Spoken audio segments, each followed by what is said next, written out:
ይቺ በፊት ለፊት የምትመለከቷት የ38 ዓመት ሴትዮ የፈጸመችው ወንጀል ሙሉ ቻይናን ከቻይናም አልፎ የዓለምን ሕዝብ ያስደነገጠ ነበር። ሲስተር ሆንግ ትሰኛለች። ብዙዎችም እውነተኛው ዓለም ላይ ያለች ሆረር ናት ይሏታል። የፈጸመችው ወንጀል በአይነቱ ተሰምቶም ታይቶም የማይታወቅ ሲሆን የቻይና መንግስት ራሱ ሲሰማው ያስደነገጠ ነበር። ለመሆኑ ይቺ የ38 ዓመት ሴትዮ የፈጸመችውና የዓለምን ሕዝብ በአንድነት ጉድ ያስባለው ወንጀል ምንድን ነው? ለቻናሉ አዲስ የሆናችሁ ላይክ እና ሰብስክራይብ ማድረግ አትርሱ። በዓለም ዙሪያ የተፈጸሙ ጉደኛና አስደንጋጭ ያልተሰሙ የወንጀል ታሪኮችን የምናቀርብላችሁ ይሆናል። ይህ ሀበሻን መጋዚን ነው። 2025 ቻይና። ጊዜው እንደ አውሮፓውያን አቆጣጠር 2025 ነው። በቻይና ኢንተርኔቶች ላይ የሚያስደነግጡ ቪዲዮዎች መለቀቅ ጀምራሉ። ድንገት የተለቀቁ ቪዲዮዎች ናቸው። ማን እንደለቀቃቸው፣ ለምን እንደለቀቃቸው የሚታወቅ ነገር አልነበረም። በሺዎች የሚቆጠሩ እነዚህ ቪዲዮዎች አንድ አይነት ነገር ሲተገበር ይታያል። ከ300 በላይ ከሚሆኑ ወንዶች ጋር አንድ ሴት ስተኛም ተቀርጸው ይታያል። ከነዚህ አብረው ሲተኙ ከነበሩና በተንቀሳቃሽ ምስሉ ላይ ከሚታዩ ሰዎች መካከል አንዳንዶቹ ፍቅረኛ የነበራቸው፣ ሌሎቹ ደግሞ አግብተው ልጅ ወለዱም ጭምር እንደነበሩ ማስረጃዎች ያሳያሉ። ነገር ግን እነዚህ ሁሉ ወንዶች አብረው ሲተኙ ያለ ፍቃዳቸው ቀርጻን የለቀቀችው። ይህችም ሴት ያደረገችው ነገር ወንጀል ስለነበር ፖሊስ በቁጥጥር ስር ያውላታል። መጀመሪያ ላይ ተራ የወንጀል ታሪክ ነበር የመሰለው። ነገር ግን ምርመራውን ከጀመረ በኋላ ለምን ከ300 በላይ ወንዶች ጋር ተኛሽ? እነዚህ ሰዎች እነማን ናቸው? የታገኘሻቸው? ለምንስ ፈጸምሽ? ከፈጸምሽ በኋላስ ለምን ይሆን ያለ ፈቃዳቸው ቀርጸሽ የለቀቅሽው? የመሳሰሉትን ጥያቄዎች ሲጠይቃት ተራ ወንጀል እንዳልነበርና እጅግ አስደንጋጭ ታይቶም ተሰምቶ የማይታወቅ ወንጀል እንደሆነ ተረዳ። ከብዙ ጥረት በኋላ በስተመጨረሻ ምርመራው ተጠናቆ የዚህ ወንጀል ታሪክ ይፋ ሲደረግ ከቻይና ሕዝብ አንስቶ እስከ ቻይና መንግስት ድረስ በአንድነት ብዙዎችን ጉድ ያስባለና ያስደነገጠ ነበር። ይህ በፊት ለፊት የምትመለከቱት ቻይናዊ ሰውዬ እንደ ማንኛውም ሰው ሰርቶ የሚያድር ነበር። ከዕለታት በአንድ ቀን ለስራ ኢንተርኔት ላይ በገባበት በአንድ ዌብሳይት ላይ ከአንድ ሴት ጋር ይተዋወቃል። ቀን ቀንን እየወለደ ዕለታት ባለፉ ቁጥርም እነዚህ ሰዎች እየተነጋገሩ መጥተው በደንብ መግባባት ይጀምራሉ። ከተግባቡም በኋላ ጓደኝነቱም ተጠናክሮ ፍቅረኛሞች መሆን ቻሉ። ታዲያ አንድ ቀንም የምትኖርበት ቤት መጥቶ እንዳገኛትና አንድ ላይ እንዲያድሩ ትነግረዋለች። እሱም በደስታ ወደዚህ ቤት ያመራል። አፓርትመንት ውስጥም ከገባ በኋላ አብሮ አደሩ። ነገሩ ግን አስገራሚ መልክ የሚይዘው እዚህ ጋ ነው። ይህች ሴት ይህን ሰው ብቻ አይደለም የምታውቀው። በዚህ መንገድ በተለያዩ ዌብሳይቶች ላይ ከምታውቃቸው ከ300 በላይ ወንዶች ጋር አብራራለች።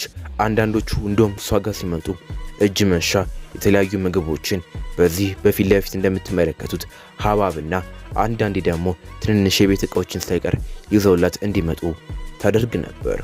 ነገር ግን እነዚህ ሁሉ ከ300 በላይ የሚሆኑ ወንዶች ያላወቁት አንድ ነገር ቢኖር ይህች ሴት ከነሱ ሌላ እጅግ ብዙ ወንዶች እንደምታናገርና ከዚህም የባሰው ነገር ደግሞ እዛ ሆቴል ውስጥ ድብቅ ካሜራ እንደነበር ነው። ይህች ሴት ከነዚህ ሁሉ ወንዶች ጋር ስተኛ አንድም ጊዜ ብር ጠይቃቸው አታውቅም። በፍቅር ሀሳባ ነው እየጠራች ቤታቸው አንድ ላይ እንዲተኙ የምታደርገው። ነገር ግን ብታምኑ ባታምኑ እዛ ክፍል ውስጥ ካሜራ ነበር። በካሜራ የተቀረጸውንም ተንቀሳቃሽ ምስል በቴሌግራም በተለያዩ ዌብሳይቶች ላይ በወር $20 በሰው እያስከፈለች ገንዘብ ትቸበችብበት ነበር። ለዓመታት ያክልም በዚህ መንገድ እየሰራች ለሰዎችም በቴሌግራም እና በድብቅ ዌብሳይቶች እያስከፈለች እየለቀቀች ገንዘብ መስራት፣ እነዚህ ወንዶችንም እወዳቸዋለሁ ለምን ቤት ያመጡም እያለች ማደኑን ተያያዘችው። ነገር ግን ከዕለታት በአንድ ቀን እሷ ዌብሳይት ውስጥ ገብቶ ይህን ሁሉ የተመለከተ አንድ ከፍሎ የሚመለከት ተመልካቿ ለምን ይህን ሁሉ ነገር አፍትልኮ እንዲወጣ አላደርገውም ብሎ ቪዲዮዎቹን እንዳለ ከነዛ ደብቅ ዌብሳይትና ቴሌግራም ቻናሎች አውጥቶ ወደ ኢንተርኔቱ ዓለም ዘረገፈው። ያ ቪዲዮዎቹ ብዛት ተቆጥሮ የሚያልቅ አልነበረም። በይፋ ባይረጋገጥም አንዳንዶች ከ1300 እስከ 1600 እንደሚደርስ ይናገራሉ። ኢንጂነር፣ ተማሪ፣ ሰራተኛ፣ ያገባ፣ ያላገባ፣ ብቸኛ፣ ዘመድ ያለው ማንም ይቀር አልነበረም። እሷ ጋር ብታምኑም ባታምኑም ከትልቅ እስከ ትንሽ ያልመጣ አልነበረም። ነገር ግን በአንድ ሌሊት የዛ ሁሉ ሰው ጉድ ለዓለም ይፋ ወጣ። ይህንንም ቪዲዮ ሲመለከቱ ብዙዎች ተገረሙ። ዓለም ጉድ አለ። አንዳንዶቹ ያገቡ ነበሩ፣ የእነሱም ትዳራቸው ተናካ። ይህን የተመለከተውን ፖሊስ ሳይውል ሳያድር ይህችን ሲፈልጉ ካለችበት በቁጥጥር ስር አዋላት። እነዚህም ከ300 በላይ የሚሆኑ ወንዶች አሁን ፍትህ እናገኛለን፣ እስር ቤትም ትገባለች ብለው ሲጠብቁ ፖሊስ ይዞት የወጣው መረጃ እጅግ ብዙዎችን ያስደነገጠ ያልተጠበቀና እነዚህ ወንዶች ራሳቸውን እንዲጠሩ ያደረጋቸው ነበር። ለመሆኑ ይህ ፖሊስ ይዞት የወጣው አስደንጋጭ መረጃ ምንድን ነው? በቅድሚያ ግን ለቻናል አዲስ የሆናችሁ ላይክ እና ሰብስክራይብ ማድረግ አትርሱ። ኮሜንት ስርም ሀሳብ አስተያየታችሁን ማስቀመጥ ትችላላችሁ። ፖሊስ ይህችን ሴት ወዲያውኑ በቁጥጥር ስር ከዋላት በኋላ ምርመራውን ጀመረ። እነዛ የተለቀቁትን በሺዎች የሚቆጠሩ ቪዲዮዎችም አንድ ባንድ ሲመለከታቸው አንድ ነገር መታዘብ ጀመረ። በቪዲዮዎቹ ላይ ይህች ሴትዮ እስከ ደረቷ የሚደርስ ልብስ እንዲሁም ሁልጊዜ ማስክ ታደርጋለች። አንድ አይነት የጸጉር ስታይልም ወደታች የሚወርድ ዊግ የሚመስል ጸጉርም አድርጋ ይታያል። ነገሩን ይበልጥ አጠራጣሪ የሚያደርገው ደግሞ የቪዲዮዎቹ ብዛት ነበር። በሺዎች የሚቆጠሩ ቪዲዮዎች ተለቀዋል። በአንዳቸውም ላይ ይህች ሴት ግን የተለየ አይነት አለባበስ ለብሳ አታውቅም። ከብዙ ምርመራ በኋላ ፖሊሶችም አስደንጋጩን ነገር ደረሱበት። ይህች ሴት የ38 ዓመት ሴትዮ ሳትሆን የ38 ዓመት ወንድ ነበር። አንድ አይነት ዊግ፣ አንድ አይነት ነጭ የሚያደርግ ሜካፕና እስከ ደረቱ ድረስ የሚደርስ ልብስ የሚለብሰው ለዚህ ነበር። ፍትህ እናገኛለን ላሉት ለነዛ ለ300 በላይ ለሚቆጠሩ ተጠቂ ወንዶች ነገሩ በእንቅርት ላይ ጆሮ ደግፍ ሆነባቸው። ፍትህ ሲጠብቁ ጭራሽ ኤኮ ወንድ ነው የሚል አስደንጋጭ መልስ ከፖሊስ ሰሙ። ብዙዎች ጉድ አሉ። የቻይና ህዝቦችም ይህን ነገር ተቀባበሉት። ነገሩ እጅግ እየባሰ መጣ። ተጠቂዎቹ ፍትህ እናገኛለን ሲሉ የባሰ ነገሩ ተጠማዝቶ ብዙዎች ይህን አውቀው ቪዲዮቹን እየፈለጉና እያደኑ መመልከት ጀመሩ። ፖሊሶች ይህንን ቪዲዮ ከኢንተርኔት ላይ ጨርሰው ለማጥፋት ቢሞክሩም ነገሩ ግን ያን ያልተሳካላቸው አይመስልም ነበር። ብዙ ሰዎች ይህንን ጉድ መቀባበላቸውን ቀጠሉ። ብዙዎችም የሰጡት አስተያየት ተመሳሳይ ነበር።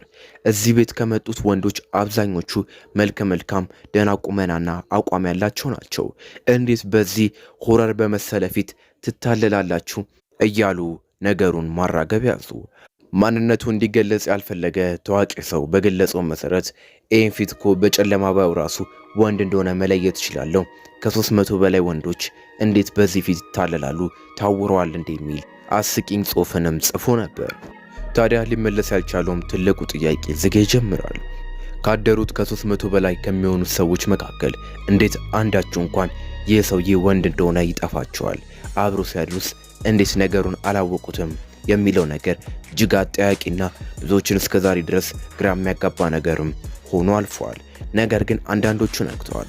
በፊት ለፊት የምትመለከቱት ሰውዬ ግራ በመጋባትና በመደናገጥ ክፍሉን ለቆ ለመውጣት ሲታገል ትመለከቱታላችሁ። ነገሩም እጅግ የሚብሰው በዚህ ሰውዬ ምክንያት የማገጠ በፊት ለፊት የምትመለከቱት ሰውዬ ከፍቅረኛው ጋር ተጣልተዋል። ለመጋባት አንድ ሐሙስ የቀራቸው ቤተሰቦቻቸው የተዋወቁ በፍቅር ለዓመታት የቆዩ ጥንዶች ነበሩ። ነገር ግን የገዛ ፍቅረኛዋን ከዚህ ሆረር ሰውዬ ጋር ተለቆ ቪዲዮን ተመለከተች። በማልቀስም ብሬክአፕ እንዳረጉ ነገረችው። ነገሩን በእንቅርት ላይ ጆሮ ደግፍ የሚያደርገው ከመማገጡ በተጨማሪ ይህ ሰውዬ ወንድ እንደሆነ ሲሰማ ነበር።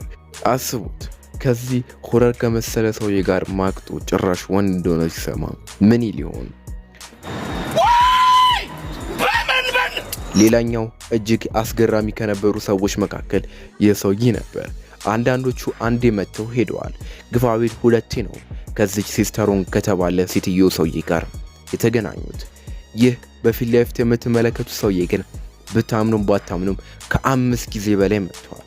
ብዙዎችም ይሄማ ደንበኛ ነው፣ አንዳንዶች ደግሞ ኢንተርኔት ላይ እውሩ ደንበኛ የሚልም ቅጽል ስም ሰጥተውታል። 5 ጊዜ መጥቶ ነገር ግን ይህ ሆረር የመሰለ ሰውዬ ወንድ እንደሆነ መለየት አልቻለም።